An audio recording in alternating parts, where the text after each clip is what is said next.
My name is Jason Dilg. I am the executive director of Be Mindful. We're a nonprofit that's based out of Denver, Colorado, but I live here in the New River Valley, right here in Radford, Virginia, and I'm super excited to be here. Thanks to the Radford Alumni Association for sponsoring this brief webinar on the neuroscience of resilience. We're going to talk about a concept called reliability that comes out of organizational behavior, and also we're going to talk a lot about neuroscience, and we're going to talk a little bit about mindfulness today, and just a little bit about Be Mindful. So we train and produce original research, and we prepare teachers and communities as diverse as working in one of 3 halfway houses for women rescued from sex trafficking, all the way up to executives at Fortune 100 companies. And so I'm going to share a little bit of what I've learned from my own practice, from studying some of these practices, these cognitive exercises, and the impact that they can have on our resilience during tough times. So I'm going to jump right in. Thank you for being here with me today. First off, I figured we could just talk a little bit about what it is to actually be resilient. When we're talking about individual resilience, resilience on a personal level, what is it that we're talking about? And if you look in the dictionary, you'll see these 2 definitions here are the 2 that I'm most interested in. The capacity to recover quickly from difficulties or toughness. I might think about this as an ability to rise above, an ability to weather storms. The second definition, the ability to recover quickly from illness, depression, or adversity, or the like of buoyancy, right? A certain ability to rise above, a certain lift that we have in our spirit. That's a key component to resilience. Now, all of this is being basically in service of us being able to bounce back from adversity. And for the last 2 years, I've been working mostly with pilots and safety professionals at the world's largest airline. I've been working with the National Police Foundation as we look at and Denver 911 actually, as we look at the impact of exercises that help to develop the mastery of attention, intention, and awareness on stress reduction, errors, communication, workload management, and things like that. So I've been working with folks in really stressful environments. We're talking about pilots and police dispatchers and folks like that. And in fact, in the process, I've learned a thing or two about stress. I've got my own stress in my background. I work with a little bit of complex PTSD and anxiety and things like that. But I also work with firefighters and police officers and call dispatchers, as well as pilots. I was a public affairs director at a school district in Colorado right after Columbine, and as an event professional and event coordinator, working directly with the global leadership of the Fortune 100. And while I was in that job, while I was producing events, and I've highlighted the blue ones are the folks that I work with now. The purple one is I worked both in the past and presently, and the red are roles that I've held in the past. And while I was doing events for the Fortune 500, I noticed that when I would work directly with the chief information technology people from hospitals and the military, that they did things a little bit differently than the other corporate entities that I was working with. They seemed grounded in a different set of rules than the people whose lives and work were directly on the line in their everyday work. And what I came to learn later, when I was working specifically with the airlines, was that they operate under a set of principles that are brought together in organizational behavior under the idea of a high reliability or a high reliability organization. And I put the principles that they work under on the screen for you guys to look at. Know that the first 3 are about error detection, and the last 2 are about containing errors. And this is a stressful, these are stressful environments.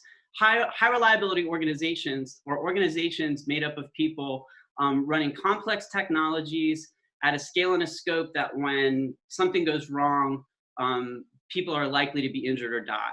So we're talking about the military, we're talking about healthcare, high-speed trains, carnival rides. All of these things are operated by people who hopefully are working with these principles that we're looking at here. These are stressful jobs. These are people who work with stress as their, as their everyday. This is their bread and butter, is working with stress. It demands vigilance. It demands focused attention. It demands open awareness, and it demands intention.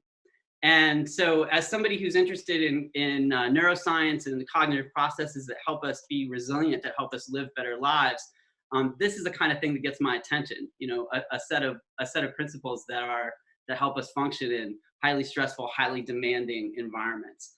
And what really got my attention when I first started to learn about these principles was that the earliest organizational behavior writers actually identified mindfulness, specifically mindfulness. You'll see that here on this slide, as really a fundamental part of a high reliability organization, that having individuals that are regularly engaging in cognitive practices that help them function at their highest executive and creative levels during very stressful, often very dangerous times. And I think that we can really learn a lot from these folks at a time like this. We know that this job of dealing with stress regularly is particularly hard because of what we know about the sympathetic nervous system. So actually both the sympathetic and parasympathetic nervous system. You might remember from your biology classes that the autonomic nervous system controls a number of different body functions, heart rate, mood, even our, the way our pupils dilate or contract, are all controlled by these different parts of our nervous system. And the sympathetic nervous system is basically, we think of fight or flight, freeze, the different responses to stress that we have. These are all controlled by the sympathetic nervous system. And the sympathetic nervous system is what's up when we are, when we're trying to solve problems, or when we feel like we're under threat. The parasympathetic nervous system is what we experience when we are calm, when we can rest, relax, and digest. And so again, these high reliability people, they're living in this part of the world. They're living in the sympathetic nervous system pretty regularly. And we know, because what we know about the science of stress, what we know about the science of trauma, we know about the science of people who hang out in their sympathetic nervous systems a lot, that there's a price to pay for this. In fact, I was speaking with somebody in the first responder community who told me that the average life expectancy of a police officer after retirement is 7 years, and it doesn't matter what age that officer retires at, just because these are the impacts of stress. So when we look at this at the neuroscience level, just a quick grounding, a little refresher for those of us who haven't thought about neuroscience in a while. Of course, the core building block of the nervous system is the neuron. And so nervous system signals go down the neuron from the nucleus to the axon terminals, where thanks to things like neurotransmitters, it jumps across the synapse, and then this forms a neural pathway. Now, one thing to remember about this, you might remember a saying, or you may have heard a saying, nerves that fire together, wire together. So in other words, the things that we tend to do habitually, or things that we start to do regularly, become habits. And that can be things that we do physically, that can be thoughts that we have. There's all kinds of things that we get into when we talk about habit energy. But just thinking about the building blocks of the central nervous system, this is the core piece. And then of course, these all work up into different structures within the central nervous system. And there's 4 in particular that I want to highlight as we talk today. So, and these, again, as we focus on, stress tolerance and resilience, these are some good structures of the brain to understand. So first off, there's the thalamus. And the thalamus is basically what receives all the signals that come into the brain from our senses, telling us what's going on in our environment around us. The amygdala, some of you may have heard of amygdala hijack. Basically, this is our gatekeeper in our alarm system. So the amygdala is looking at information that comes in from the thalamus, and then analyzes that to see if there's a threat that we need to deal with, and it then kicks in to fight or flight or not, depending on what we're experiencing. The hippocampus is another structure of the brain. This one is basically responsible for our emotional control, our emotional regulation, and also recording memories. So also an important part of what we think of as the mind, or the actions of the mind. And then finally, the prefrontal cortex. Now, the prefrontal cortex is amazing. Every great idea that's ever come to us comes through the prefrontal cortex. So creativity, reason, logic, decision-making, language production, empathy, all of these things are a function of the prefrontal cortex.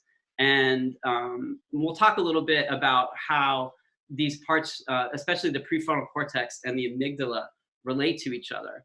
But to just give you a little example, this is a model for basically how we respond or react in the face of different kinds of stimulus. So first we'll look at positive stimulus. And so, these are the kinds of things that when we see them, they're likely to elicit what we would think of as a positive experience. So I don't know about you guys, but I like going to the beach most days. I might steer clear of the beaches for a little while right now. But going to the beach or spending some time with somebody that we love, or I love me some puppies. So these are all positive examples of positive stimulus to me. And then, so what happens in the brain? Well, positive stimulus comes in through the senses, gets passed on to the thalamus, and then the thalamus then, in its role as distributing the signal to the other parts of the brain, sends the signal to the amygdala. The amygdala takes a look at what's going on and says, puppy dogs, I'm in. So no threat. And then it passes information onto the hippocampus and the prefrontal cortex for additional cognitive processing. Now, this whole process takes about a half a second for us to experience what we would think of as a positive experience with some sort of stimulus. Okay. Now, what about a negative experience? What happens when we experience something that we would look back on and we would likely say it was negative? Being attacked by a venomous snake, I would call that pretty negative. Being in a war zone, having a stressful job like a firefighter, again, where you're expected to be highly reliable in a number of different situations. But then also perceived danger. So the brain responds, this is super important, the brain responds the same way to perceived danger or real danger, no different. So, a lot of people are afraid of public speaking. I'll admit that I was a little nervous this morning because I haven't done many classes on Zoom. Most of the time I'm standing in a room full of people and I'm able to read folks and see how things are going. And I can't do that today. So I was a little nervous about that. My sympathetic nervous system started tingling a little bit as I started to think about all the things that could go wrong. My amygdala was fired up a little bit, but this, there's no real threat here. I'm not going to bleed or die sitting here at my desk talking with you guys. Deadlines are another perceived danger. We might be conditioned to think of some things as dangerous, like spiders, for example. Some spiders can be dangerous, most of them aren't, not to us at least. I've been thinking a little bit about the added kinds of dangers that we could have right now. Really, we're kind of thinking about real and perceived dangers, right? I mean, we read the news, it doesn't take long to find some news reports about some pretty horrible things going on in the world right now that may happen to us at some point in the future, but we don't really know. All we know is that everywhere we look, people are talking about this new virus that's on, right? And so this is, I think, a blend. This is something that can be really sticky because it's a little abstract, it's a little out there, and yet it's also something that if there's this sense that there's something coming, and if we don't plan for it, that we might be in a little bit of trouble. And so, I was just thinking about watching this slow train wreck and how every time we turn around, there's, coronaviruses on the news. It's definitely, there's a lot of negative stimulus in the field right now. So that said, what happens in the brain when we have an experience that we think of as being negative? So that negative stimulus comes into the thalamus, like we talked about. It's kind of the relay station for all this. And then that information gets passed on to the amygdala. Now, the amygdala says there's a threat here. It activates the sympathetic nervous system. Might take us all the way to an amygdala hijack if the amygdala thinks that the threat is immediate and existential enough. Like we go straight into fight or flight, triggered. We talk about that as an amygdala hijack. Notice the time frame that we're talking about here. 14 milliseconds. So compared to the half a second that it takes for us to say, yeah, this is pretty cool, the brain will make a very, very quick decision about threats much, much, much faster. Now this makes sense. You know, all of this system is in place to help us stay alive in a world that can be kind of threatening. And so add to that, that we also have, it's well established that we have negativity bias. So again, in order to help us stay alive, our brain naturally scans for things that are more negative. And in fact, this is our brain's default mode, scanning the environment, looking for threats, looking for opportunities, but again, with a bias kind of shifted towards the negative. We recognize angry faces faster than happy faces. Negative stimulus produces more neural activity than positive stimulus, and we store and remember them more easily. And this stuff accumulates, right? So the impact of negative events, of stress, frequent stress, whether it's all the way up to the level of a full amygdala hijack or not, doesn't really matter. You're still going to have a certain kind of stress accumulation. Now, you know, under normal times, you know, this is a pretty typical morning for a lot of people, right? You're driving to work, you get cut off. There's maybe some sort of road closure or delay. You've had an argument with a coworker, so that by the time you get to work, maybe you have to deal with some unusual emergency situation, and boom, you know, we talk about maybe the straw that broke the camel's back, or the last straw, death by 1,000 cuts. You know, this is kind of what we're talking about. We're talking about the stress of the accumulation of stress. And again, in normal times, you know, a lot of us could walk around kind of feeling like this, you know, with all the different distractions and pressures and bids for our attention that there are in the world. And then, of course, again, today, you can just take all of that and just add a nice juicy layer of, you know, more stressful stuff on top of that, pretty much every moment we turn around. Now, the thing about the sympathetic nervous system, when we're activated, when the sympathetic nervous system is activated, you will feel it in your body before you necessarily know what's going on in your mind. These are the kinds of things that when we're in full-on, you know, amygdala hijack, or a fight or flight response has been triggered, these are the kinds of things that you can expect to feel in your body first, before you even know that something stressful is going on. I noticed that when it was definitely, you know, when coronavirus is coming to, you know, to a community near you, I noticed, for example, I had a lot of muscle tension. I would have kind of waves of tension kind of in my shoulders and my back, you know, long before there was any threat to me. But it was just something that I noticed in my body as I was kind of taking in the level of threat that was approaching, and just thinking about things. So your brain will tell you, again, your body will tell you before your brain does. Will signal the rise of the sympathetic nervous system. It looks like there might be some questions popping up. I can't quite tell. I'm going to finish just a couple more things, and I'll stop and check in on the technology here and see if there's some questions that I can answer. So I was just talking about how the body will tell you before the brain does. So this is a model of the way that we think. And so if you look down here at the lower left-hand corner, you know, any kind of information comes in, anything that we can be aware of, we can basically be aware of 3 domains. There's we can be aware of anything coming in through the senses. We can be aware of our any emotional content, emotional feelings, and we can be aware of our thoughts. And so any of this could be, you know, kind of comes in, but the very first thing that happens is there's an emotional response in the body. First thing that happens before there's any neurolinguistic processing that goes on. This should make sense, because remember, the amygdala gets involved here before the prefrontal cortex comes online and can start to create the sense of an experience, or start to put words to an experience. So again, emotion is the first thing that we're going to experience, and the body will tell us that we're activated somehow before the brain does. And oftentimes those feelings will take the form of one of these emotions here. Different people talk differently about the emotions. Some people define, chop them up into 6 emotions. I've seen graphics of hundreds of emotions, but for the purposes of what we're talking about right now, we can look at this. Notice that here on the bottom, we talk a little bit about escape, or escape is talked about. That didn't make any sense. You notice on the lower left-hand side of the screen here, it says escape, and over here it says attachment.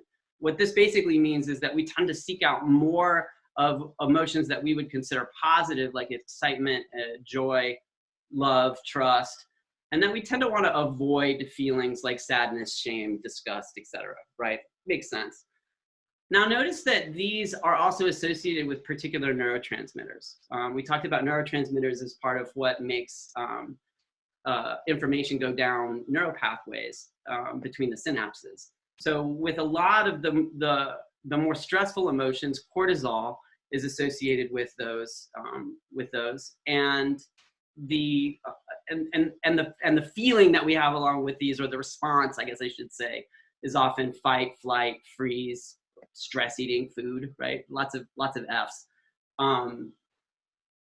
And again, on the positive side, we've got noradrenaline, serotonin, oxytocin, all of these neurotransmitters that come out in the nervous system to sort of that create this sense of a feeling.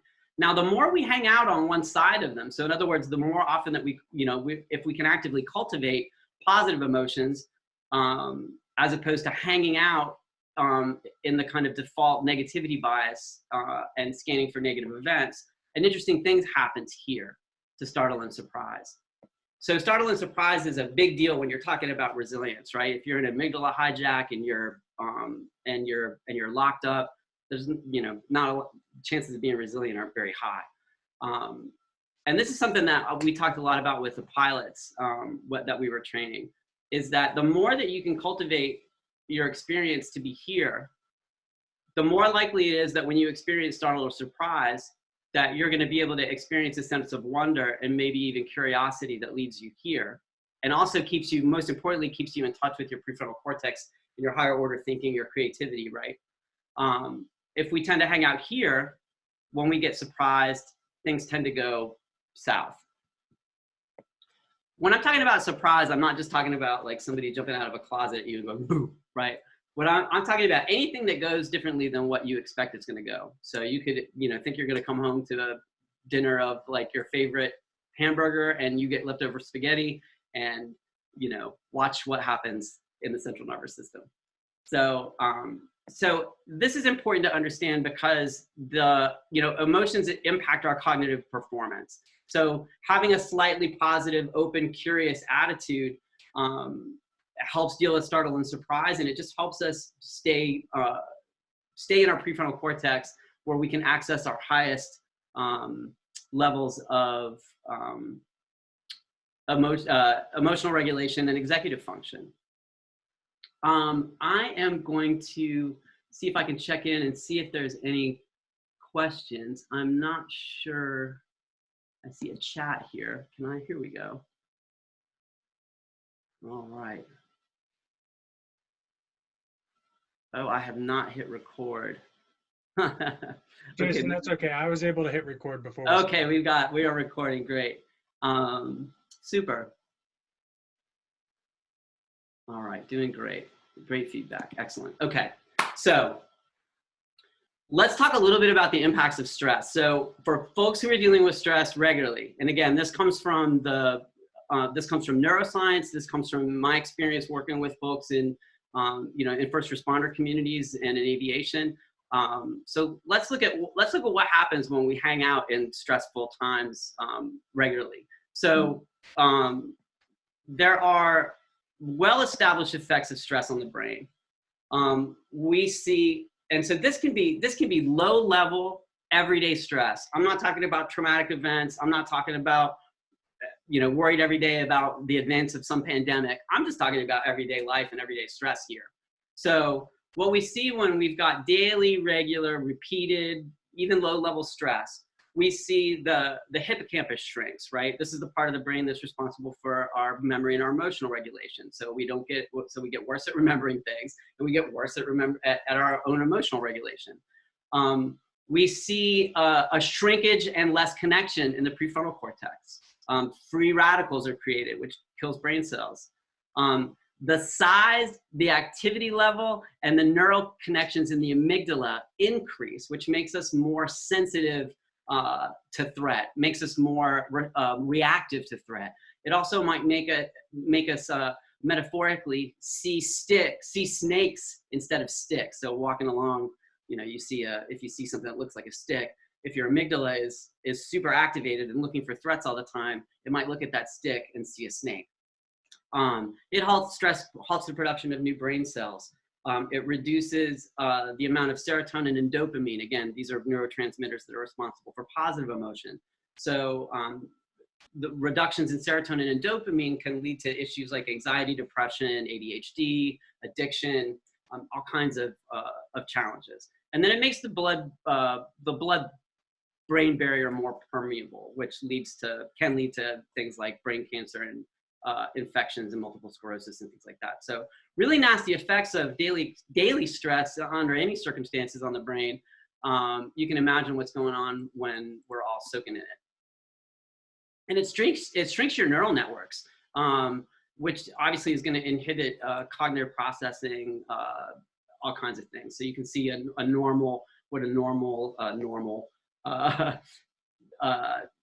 neurons here on in A here on the left, and in B you see the reduction in the cells themselves actually die.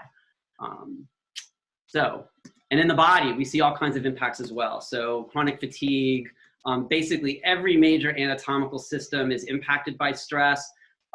It's pretty settled that somewhere between 60 and 80% of all primary care visits are stress related. Obviously that's going to be changing over the next couple of months, but only 3% of folks get management help. And in 2013, the American Psychological Association did a study and found that nearly half of us were staying up at night with stress.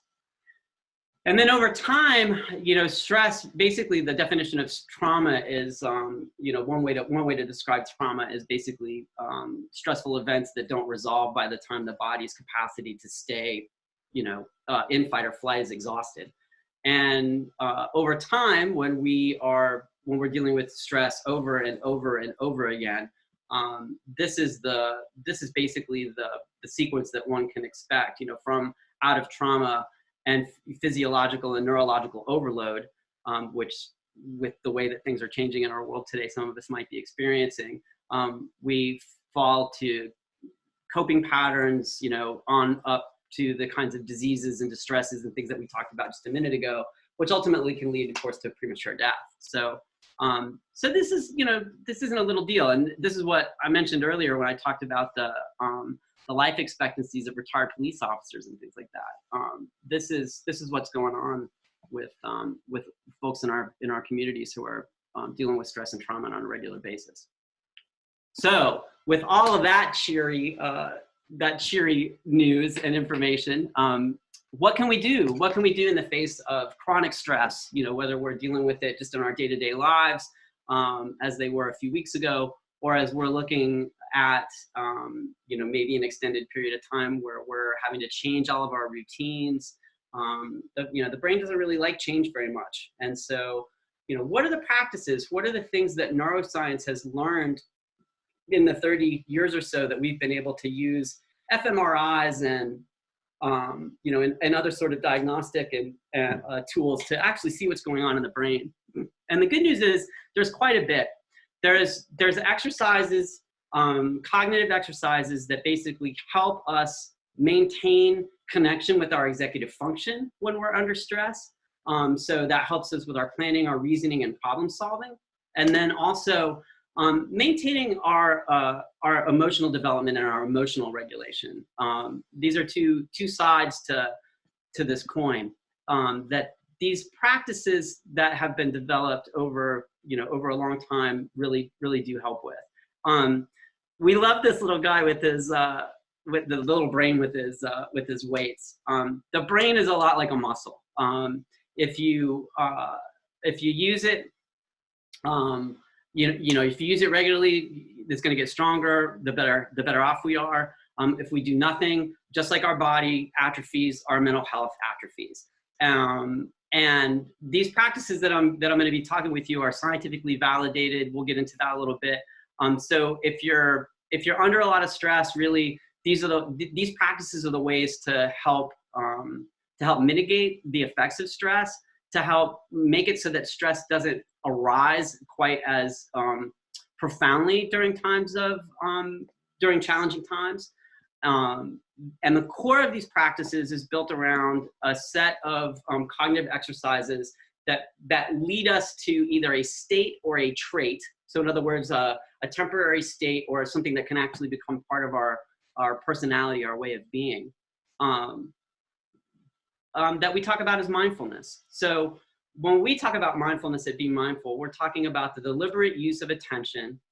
So there's intention in mindfulness, right? It's deliberate, focused on current experience without getting caught in internal chatter or emotions, right? So it's maintaining our attention on something current without the things that are going on in the domains that we can be aware of, like our thoughts or any emotional content, even other things that are happening out in the world that our senses are telling us about.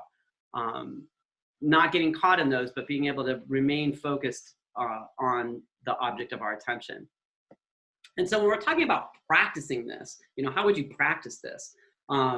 There's actually a set of very well-researched practices that improve neurorestorative brain fitness, and we'll get into this here in a little bit.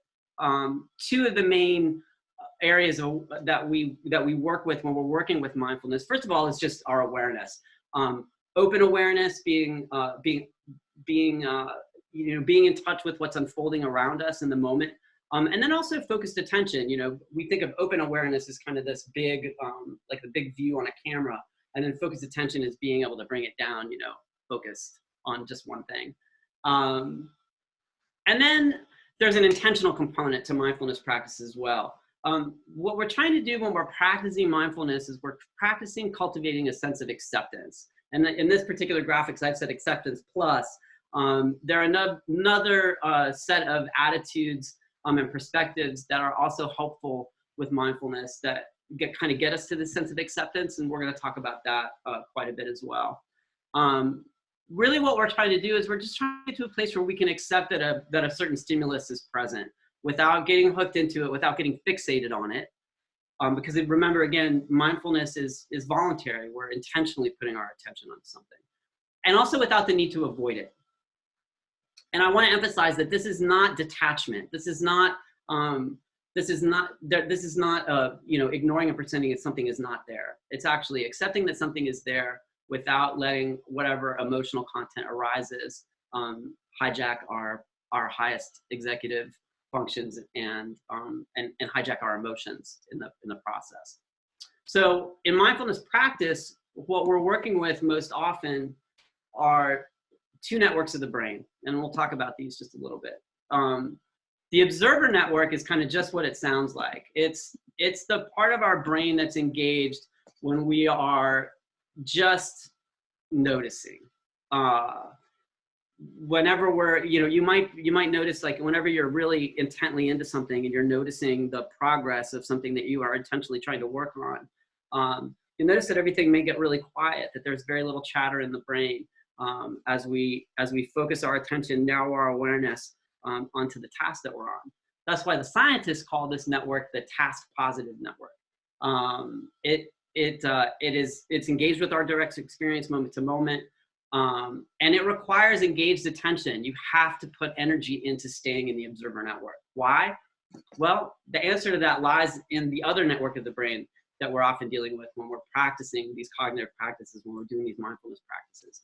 This is the narrative network, and this basically shows up as the chatter in the mind, the voice in the mind. The scientists call this the default mode network, and the reason is because it's default. So if you're not actively putting energy into staying in the observer network, you're going to be in the narrative network.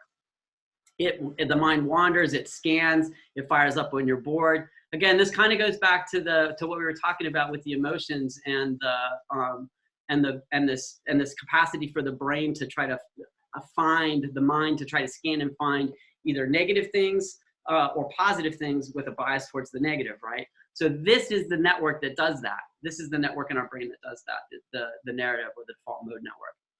It's valuable. We need this network. Nothing about what I'm trying to say, you know, the red color on this network versus the blue makes it seem hotter or worse or something. This is not a bad network of the brain to have. I wanna be really clear about that. We need it to strategize, to plan, to think about the future, to, you know, kind of triangulate ourselves in the world. So we really need this part of our mind. But there is a point where it becomes a little bit more like a crazy roommate. And I think this is times when the sympathetic nervous system is fired up. You know, we're trying to avoid maybe feeling certain things, or we are trying to, you know, clinging to trying to get certain things.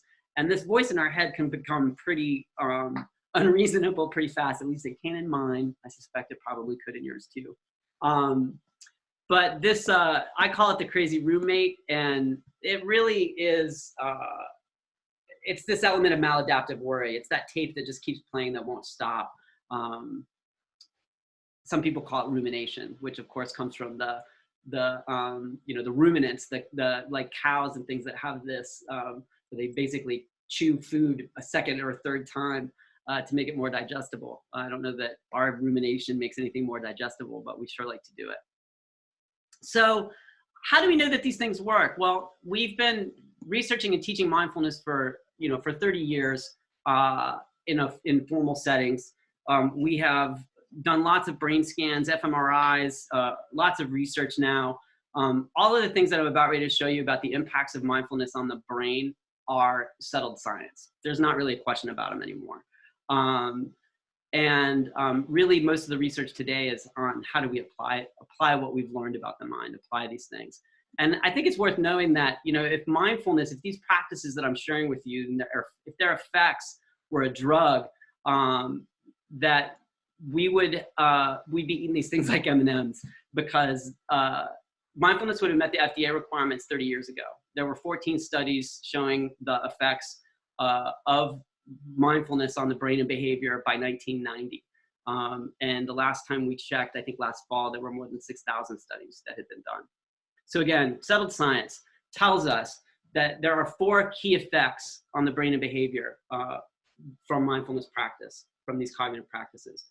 The first one is basically that you can extend your attention longer. You're better at maintaining your focused attention, and you can do it for longer periods of time. You're less distractible.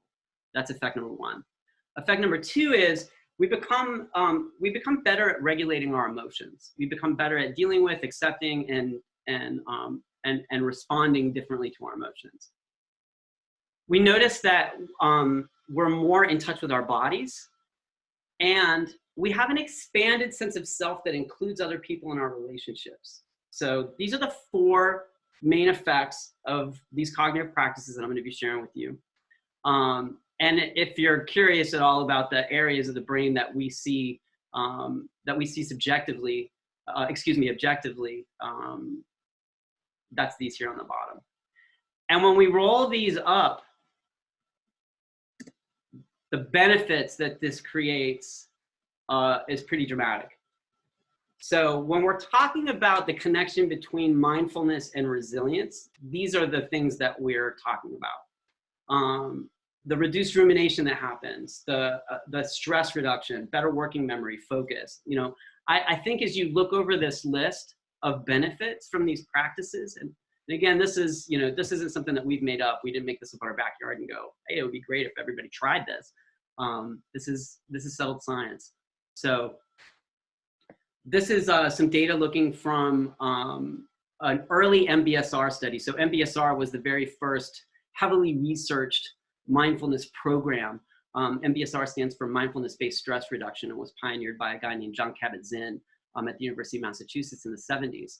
And so this is some work that was done looking at both the controls and the MBSR group, and you can see the dramatic change in this is in gray matter and matter of the different structures that they were looking at in the brain that were responsible for certain effects that science was finding.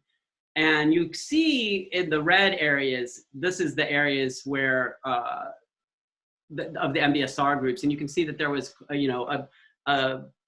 a relevant, a significant gain in these structures. But what's even more interesting to me is that the folks who weren't practicing, they fell back. And so they actually lost gray matter, and and ostensibly what we conclude when we look at that is that they lose some of the function of those structures as well, or they don't function as well. So how do you unlock these? I'm in, Jason. What do I need to do? So there's a couple of ways that you can go about practice. There's formal and informal practices. And so basically there's the formal practices you can do, when you've got a moment of quiet. We'll talk about some short practices that you can really do anywhere, but they're formal and well-defined. And then informal practices are just things that you can do, anywhere to cultivate a sense of open awareness or focused attention in your life. So, an informal practice might be, as an example, a formal practice might be to take some time and intentionally focus your attention on, as an example, the soles of your feet while you're walking, say, around a park. So you're going to set aside a little bit of time. You're going to do a formal practice. This one is going to be a walking practice, and you do that for, let's say, a half an hour. An informal practice would be you're jumping out of the car at the grocery store, and you're going to basically do that same thing from the door of your car to the front door of the grocery store, right? So that's an informal practice. I want to highlight this because a big objection that I hear from a lot of people when we train them is that they don't have time. I'm busy. I got a lot of stuff going on. Now, a lot of us are redoing our schedules around being at home more. So maybe we have more time for formal practice, but I also want to leave you with the idea that these are things that you could be doing regularly all the time in informal ways. So I want to just kind of lead you through some very short practices. We're going to get into practices now. And actually, I did think that I saw a couple of questions. So just real quick, we had one question talking about levels, maxed out thoughts to deal with stress. I have to be stealthy about it, is not to be offensive. So the practices are coming up. We're going to look at some short practices that can be shared with folks to help them regulate their stress levels real time. So we'll get you there. And thanks for that question. Let's see if I can figure out how to close the little question screen here. Okay, there we go. No, why can't I get that to close? Okay, all right. So let's take a minute. I'm gonna walk you through a practice here. This is a photo that I got from a piece on the Marines using mindfulness practices. And so I've got this as our little apostrophe for the practice that probably most people associate mindfulness practice with, which is just mindful sitting. And so I'm going to give you guys a taste of this if you haven't done it before. So what I'd like you to do is wherever you're at right now, just be comfortable. So I'm kind of getting situated in my seat where I'm sitting up straight. I don't have my back against my chair because I want to maintain a level of alertness. And so I'm sitting up straight. I'm going to leave my hands just comfortably laid in my lap. And what I'm going to do is focus my attention, intentionally focus my attention on something in the present moment. Now, oftentimes, a really nice anchor to use, something that's always happening presently, is our breath. And so a lot of times when people give the instructions for mindful sitting, it often includes an instruction to pay attention to the feeling of the breath moving into and out of the body. And this gives you something to pay attention to right now, okay? And so, so we're gonna do this, we're gonna do a brief practice, a brief sitting practice. So comfortably, you can, I recommend that you close your eyes. And so just take a nice breath. Notice how it feels when the breath moves in through the nose or the mouth. And then just let that breath out. Again, noticing how it feels when it comes out. And on the second breath, breathe in deeply, noticing how the diaphragm, noticing in the around the navel, the feeling of the belly expanding and contracting. So these are things that you can notice as you're doing this practice, okay? So what I want you to do, again, sitting upright, comfortable, eyes closed so that there's no distractions from the visual sense. Just notice the sense of breath, and we'll begin in 5, 4, 3, 2, 1. Again, just dropping into the sense of the breath. Breathing in, noticing that the coolness around the nose and the mouth. Breathing out, noticing just the sensations of the air moving.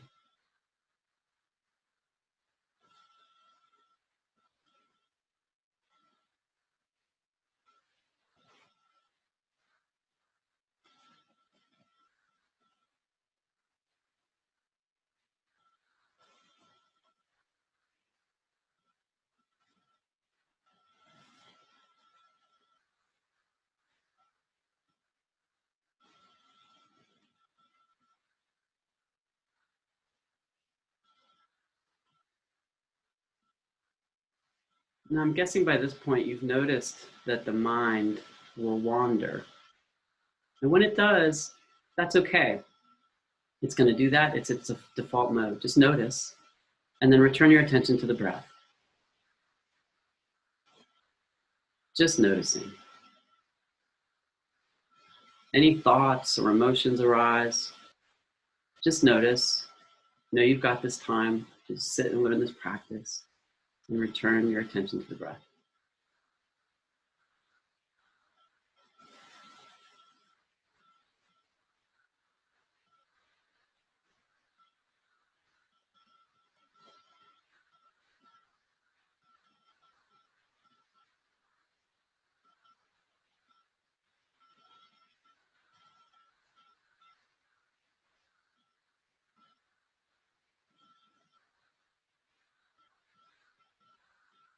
Just noticing the sensations of the breath moving in and out of the body. And we'll come back in 5, 4, 3, 2, 1. All right. So that is basic mindful sitting. You don't have to follow your breath. You could choose to anchor your attention in your experience of sounds.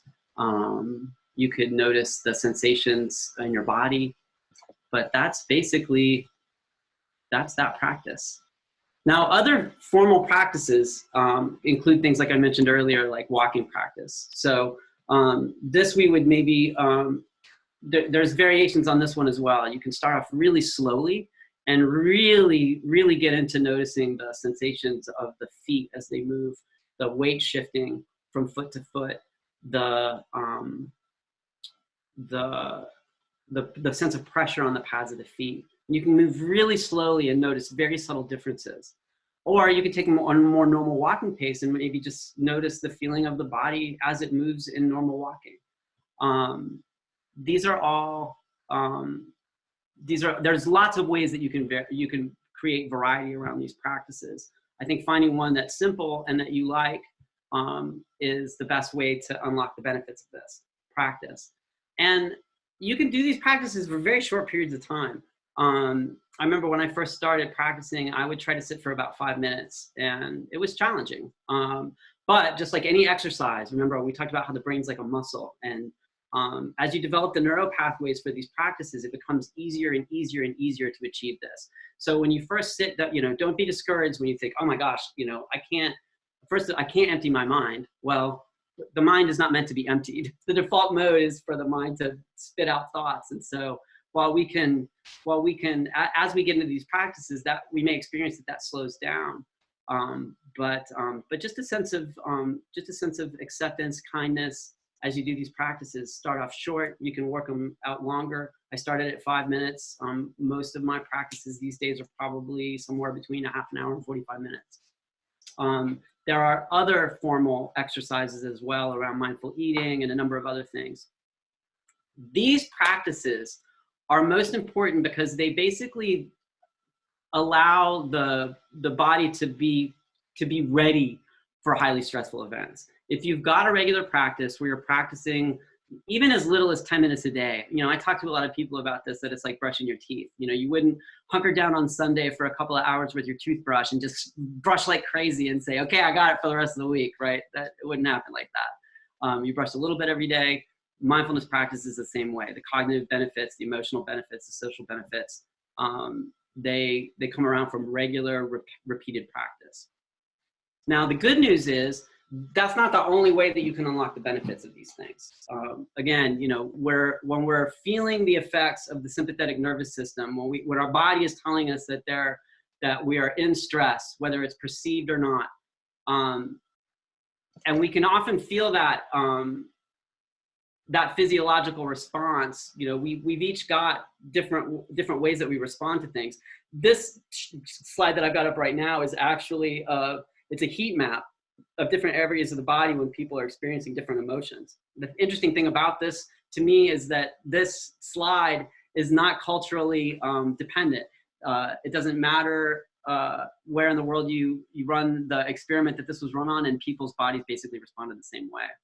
So when the sympathetic nervous system is activated, when in our day we notice that we're triggered or that we're nervous, that we're anxious, there are a whole raft of practices that are helpful in sort of dialing that back. The first one that I'm going to share with you today is one that we developed at Be Mindful. My colleague Anne-Marie Rossi developed this one. And this was working in schools with teachers. We call it First Just Breathe. That's a memory trick to help you remember fist, jaw, and breath. So in First Just Breathe, anytime we notice the activation of the sympathetic nervous system, that little twinge of nervousness or rise in anxiety, we can engage this practice.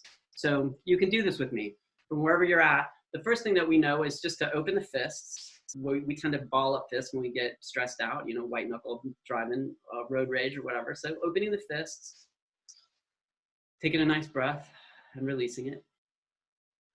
And then relaxing the jaw. Oftentimes we'll clench the jaw, we'll grind our teeth when we're stressed out. And so just opening the jaw, finding a little space between the molars and taking a breath. So the jaw is open, the fists are relaxed. And then third, just taking a long, nice, focused breath, just all the way in and all the way out. So this practice can help us find maybe a little less regret in our life, right? So when we recognize that we've been triggered, and then we can stop and do this practice before we think or before we do anything or act out on anything or say anything, we can just very quietly, and even just to ourselves, do this practice. You don't have to tell anybody that you're doing it. I do this in meetings. I do this all the time. Very, very effective, very helpful. First, just breathe. A second short intervention that you can do pretty much anywhere is using the peripheral vision as an object of your attention. So again, remember, mindfulness is about intentionally paying attention to something in the present moment. So with this exercise, what we're doing is we're using the peripheral vision. So where you're at right now, you can basically just, again, sit up attentive and find a spot on the wall in front of you that's just a little bit above the horizon line. And as you find that spot, fix your gaze there. Don't move the gaze. But notice now that there's a lot of things going on in your peripheral vision that you may not have noticed before. So even though I'm got my gaze here, my attention is out here. I'm paying attention to things that are going here from where I'm sitting. I can see the glow of one of my monitors. I can see some stuff on my wall. I'm just open and curious about what I see in the periphery of my vision. And that's where my attention is. Now you can hold this for as long as you like. This could be just a real short, you could just take a couple moments, notice what you notice in your peripheral vision and take some nice long open breaths. Or you could do this exercise for, as long as it's comfortable. I don't like staring at things for a long time, but again, this is the peripheral vision is an object of attention. I find this to be very useful exercise. A lot of the aviators that I've worked with like this one, because it also helps prevent tunnel vision. So when we're amygdala hijacked, one thing that happens to a lot of folks is their field of vision actually gets narrowed down where all they can see is what's right in the middle. Opening this up and being aware of what's happening in the periphery can actually counter that. So this is a great short intervention to help you roll back stress and stay resilient. All right. This practice is called the eye break. And this is one that we developed while we were working with 911 dispatchers. They sit at these big terminals with all kinds of gadgets in front of them. And when they're not on the shift, they're in the break room looking at their phones. And so to give them a little break, a little time to get into their observer network, to cultivate this, this sense of just kind of observing, this is the eye break. So begin by rubbing your hands together and making them warm. And then once you've got that nice warmth, just cup the hands over the eyes and take a nice breath. Relaxing your eyes, opening the socket, breathing a second time, just seeing how much you can relax your eyes. All the way in, and then let it go. And then this last third breath, just notice the breath. Maintaining that relaxation in the eyes. And then just let it out. It's the eye break. It can be done very, very quickly, very easily. And these help roll back stress accumulation like we talked about earlier. There's also some attitudinal pieces of this. We talked about intention, and so holding the intention to be kind can actually yield a lot of benefits. We see some of those on the screen here. Reduction of anxiety. This is interesting. The stay healthy piece. We'll talk a little bit more about this too, moving forward on the next practice that we're going to talk about. So kindness and compassion are part of the intentions that are particularly helpful. And again, not because we're trying to be soft. It's not necessarily that we're just trying to be kind for kindness' sake, although that's a nice thing to do. It's not just that we're trying to maintain this positive affect just for the sake of it, but this is in service of resilience. Because as I said earlier, we know that if we hang out in positive affect and positive emotions, and we cultivate that when surprises or challenges come up, we're more effective at dealing with them with our highest order executive function and our highest level of creativity. So again, this isn't, I like nice people, but that's not why I'm encouraging this. I'm not trying to make the world nicer. I'm trying to make the world nicer and more resilient. So in that regard, when the news about the pandemic first started getting out, we started to do some research about what kinds of practices can actually help the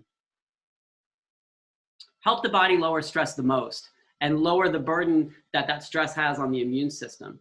And what we found was a series of studies. There were at least 3 that we uncovered that said that one very particular kind of practice actually helps those two, the stress and the stress's toll on the immune system, helps more than any kind of open awareness practice or focused attention practice, and it's actually compassion practice. And the core of a compassion practice is really, it's not that different than the sitting practice that we did earlier, but instead of our attention on our breath, our attention is on a series of phrases. This practice is most easily done beginning by visualizing somebody that you love very much, somebody for whom it's very easy for you to extend compassion and love to. And when you hold that person in your mind with the breath, you essentially say to yourself, may you be happy on the in-breath. May you be well on the out-breath. May you be safe on the in-breath. May you be free on the out-breath. Holding that person that you love in mind. And then you move on to yourself, which some of us aren't very good at doing that, right? And then you hold that same intention of love and compassion for yourself. And then you can, the advanced stages of this practice, you think about somebody for whom your affection may not come so easily. Maybe a rival or somebody that just kind of rubs you the wrong way. And extending the same kind of compassion to those folks as well. And again, we did a literature review just a couple weeks ago and found 3 separate studies that showed that this was the most effective way to reduce stress and unburden the immune system from the effects of stress that we looked at earlier. We're in the process of creating some more assets around this idea. I do have a little one-pager that I've typed up on this. If you guys are interested, I'd be happy to share that with you. My email address and contact information will show up at the end of the session, which hopefully will be coming pretty soon. So hopefully, just because I know you guys have been on with us for about an hour, and so I'm gonna move through it and get us on with the rest of our days here pretty soon. Another practice is gratitude. So when this COVID episode was first beginning, I noticed that I was experiencing a lot of stress personally.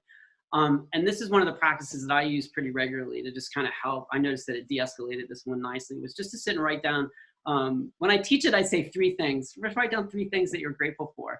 When I was super stressed out a couple of weeks ago, I was writing 15 things that I was grateful for, and I was doing it 3 times a day. And I found that it helped a lot. So these practices, and I'm just going to go back through these real quick, just as a quick refresher of what we just learned, because these are the practices. These short practices are invaluable for rolling back stress accumulation and interrupting the more challenging effects that stress can create that we talked about earlier. So first, just breathe, using the peripheral vision as an object of attention, the eye break, and compassion practice, and gratitude practice. And so when you engage in these, really, if you think about a stress scale, 1 to 10, and 1, 0 stress, I'm riding my, my unicorn to work and rainbows are shooting out of my nipples, versus 10 where, I'm about ready to explode. These short practices will help you go from, say, a 9 to a 7, for example. But you can do them in series. You don't have to just do them once and go, did it work? It'll work. It'll start to bring your levels of stress down. The repeatedly with the short ones. Again, if you've got a regular practice where you're doing sitting practice, walking practice, hopefully the stress levels won't rise as much that you would need to do so many short interventions. But you've got both sets of tools to work with, which is super helpful. I have one more brief section that I'm going to run through. I really appreciate you guys being here with us today. I'm just checking to see if there are any questions. I don't see any new ones. And so what I'm going to share with you just really quickly, I'm going to share with you just a framework that comes from a neuroscience guy named Ramon David. He's looked up, he's created the 7 habits of brain health. And we really like these a lot. There's basically 7 of them. And so just keeping these in mind as you're moving through stressful times, these are ways to really cultivate a sense of, to really sort of prepare the body and the mind to just stay healthy when we're stressed. There was a piece that I wanted to share about this in particular. Oh, I was going to say, this is sort of like the training, the regular practices, the sitting practice, the walking practice. You can eat mindfully. There's a number of long practices. I'll talk about where you can find more of these and work through them here in a second. But it's like training for like a marathon or training for like the game of your life, right? These are the things that lay the groundwork for you to perform at your highest level that you can during stressful times. So when we're talking about the 7 habits of brain health, 3 of them are practices that are going to make a lot of sense to you. They're not necessarily cognitive exercises or cognitive practices. And then the last 4 are more cognitive. So we'll move through these pretty quickly. Number 1, sleep. We know how important sleep is for a number of things, but it also just helps us maintain good brain health and makes mindfulness come a little more easily. Of course, nutrition matters. So what we're putting in, you can optimize your nutrition for brain health, keeping the blood sugar stable, making sure you're eating your fruits and veggies, getting omega-3s. You can get those from flaxseed, hemp seed, a number of different places, and staying hydrated. Hydrated is really important for brain health, and I can't tell you how many times I've seen over the last couple weeks how important staying hydrated is. when we're talking about coronavirus as well. So good tips in here just for brain health generally, and just staying optimal health specifically for times like now. And then third, exercise. So our big three are sleep, exercise, and nutrition. We know that that exercise actually makes the hippocampus bigger, so it improves emotional control. It improves our attention span. It improves sleep. Any kind of exercise, and then specific exercises physically can also have positive effects on our nervous system and our ability to stay resilient. You can see what some of those effects are here, and then aerobic exercise also has its effects on the nervous system as well, and the physiological systems as well. And then to get even more fun, dancing actually makes you smarter. So we're talking about resilience, and we're talking about ways that we can roll back stress and anxiety. Dancing is actually a really great tool. This data that's up here is actually from a study that was looking at different ways to fight off dementia. And of all the things that they looked at, dancing was far and away the best thing to do. And there has definitely been some dancing going on in my house over the last 2 weeks, I'll tell you that. Don't forget, mindfulness is a type of exercise. So just like physical exercise helps the body, mental exercise helps the mind. And mindfulness exercise has all these great benefits. We've talked about them the whole class. This is where it plugs into these routines. I really like the insight timer. If you're looking for places to say, okay, I want to do more mindfulness practice, where can I find them? The insight timer, you can find First Just Breathe on the insight timer. I've recorded it. I'm actually going to be in the next, we just submitted yesterday a compassion practice that I went through earlier, and that'll be online. So check out the insight timer. It's free. It has tens of thousands of practices on it. It's got a timer on it that is super helpful. And I can't say enough good things about the insight timer. All right, so moving on with our 7 habits. These are cognitive. These next 4 are cognitive processes. So focus time is something that generally we're pretty good at because life requires focus. So having some time for single task focus is a piece of the pie, is a piece of what we want to balance. We don't want to just have focus time. In fact, we need to balance that with a little bit of downtime. Doing things where we have nothing to achieve, no goals, just relaxing. And think about making time for this regularly, taking some mental breaks daily. We told the 911 operators that after 50 minutes of sitting in front of the monitors that they needed to take at least a 10-minute break, do the eye break, get up, move around, change it up a little bit. There's also, having some weekly downtime, some seasonal downtime. And again, these can be challenging because for a lot of us, we're coming from lives, even though they may be a little interrupted right now, but we're coming from lives where, we're used to being busy all the time. But the fact of the matter is that actually our highest order thinking and our most creative thinking involves a network that we haven't talked about at all called the Insight Network. But the Insight Network is a process or a collection of processes that go on subconsciously, but we have to have downtime away from stress and stressful events to access it. So downtime is super important. Some of us might be scrambling to avoid some of the downtime that we've got right now, but it's important. And letting yourself be bored, letting yourself just taking advantage of the downtime that you've got it. And I know that I've been, actually, a lot of us have been scheduling routines as we're trying to reorganize our lives. And part of my routine planning has been actually more on the sides of making sure that there's downtime, making sure that there's time to take care of myself, because I know that I'm stressed out enough about everything else that I'm going to be paying attention to that. And if you need a little extra help with some downtime, here is the most relaxing song in the world. This was actually scientifically studied.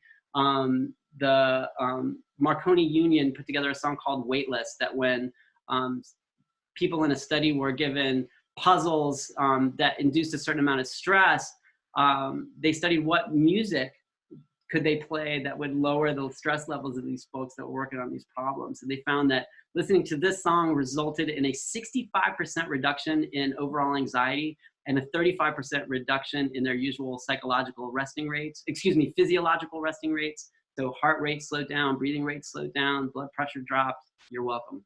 You can find this on YouTube. Very nice to have in your toolkit. All right. The last two habits of brain health, again, we're balancing cognitive function. So social time, we're wired to be social. So checking in with friends as much as you can and maintaining social ties is important for optimal brain health. And then challenging the mind in some new and novel ways. You know, I've seen lots of folks say that they're going to learn some new skills with what they're assuming is going to be some more downtime. I'm going to try to learn how to make rice noodles.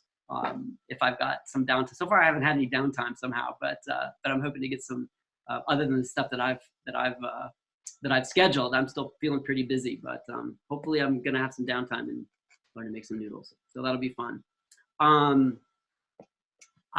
Let's see, we've been at this for a little over an hour. We have basically reached the end of the session. I was gonna wrap up a few takeaways for you, and then I'd be happy to take some questions. I've got the Q&A list up here if any of you wanted to type any questions in. So like I mentioned, you know, your body's going to tell you before your brain. That's an important thing to remember. And so when we're practicing mindfulness, you know, we become more in touch with that. We can read that a little bit more carefully. Mindfulness practice mitigates negativity bias and it promotes emotional regulation. And the more you practice, the better you get at it. So find a practice. There's lots of them. Find a few formal and informal ones that you like and do them regularly, and you'll be able to unlock these benefits for yourself. And please make time to maintain your health. We are in a pandemic. It's okay to be a little freaked out. It's okay to notice some things in your body. Today, you picked up some tools that help you, I hope, be present with those and also respond to those a little bit differently. I talked about rebuilding routines around things that make you feel nourished and well. We talked about connecting with loved ones, how important that is. And I just want to say, you know, taking care of yourself mentally is going to be one of the most important things that you can do moving forward over the next several months, and we're going to need you. So with that, I'm going to leave you with a thought from Viktor Frankl, who some of you may know was a prisoner of war in Auschwitz, and he worked with the other inmates at Auschwitz to really just kind of help them stay resilient during the Holocaust. And he talked about how between stimulus and response, there's a space. And mindfulness opens that space up for us, and it allows us to respond from our highest order thinking and our most emotionally regulated selves, our most connected to ourselves that we can, and it allows us to respond instead of react. And out of that truth right there comes the source of all our resilience for times like we're facing right now. So with that, I love feedback. If you would like to share any formal feedback with us, it's anonymous. You could just scan this QR code. It'll take you right to our evaluation form. It'll just ask you some questions about the presentation today and how I did. I'll take that feedback from you and it'll help make my future presentations better. This is the first time I've ever done anything like this on Zoom, so hopefully you enjoyed it. Hopefully you learned a few things. If you do have any questions, I'd be happy to take them at my email address. And then lastly, you know, our model has been based on person-to-person classes. So I usually do this in a room full of people, and we're not doing that right now. So, and we're a nonprofit. Any donations that you make would be tax deductible. And so if you enjoyed this today and you'd like to see our work continue, you can click on this QR code and it'll take you to our donation page. Or you could type into your browser bit.ly/begenerous-to-be-mindful, or just go to our page and check out our webpage at www.bemindful.us.org. And so with that, I am going to check out any questions that have come up. Thank you, Jason, so much. We really appreciate you taking the time today to present for us. I know Charlie had a question. He wanted to know where to find some of the resources. And if you could share that with us, what we'll do is we'll actually email it out to everybody so that everybody has access to that. Perfect. As well. Great. So thank you to everybody for jumping on today and being a part of this. If you do have any questions, you can stick around and ask them. And I know Jason will stick around and answer them for you. But be sure to check back in next week as we are in the process of lining up our next couple of webinars. So thank you, Jason, for being our first. My pleasure. Thanks for being here.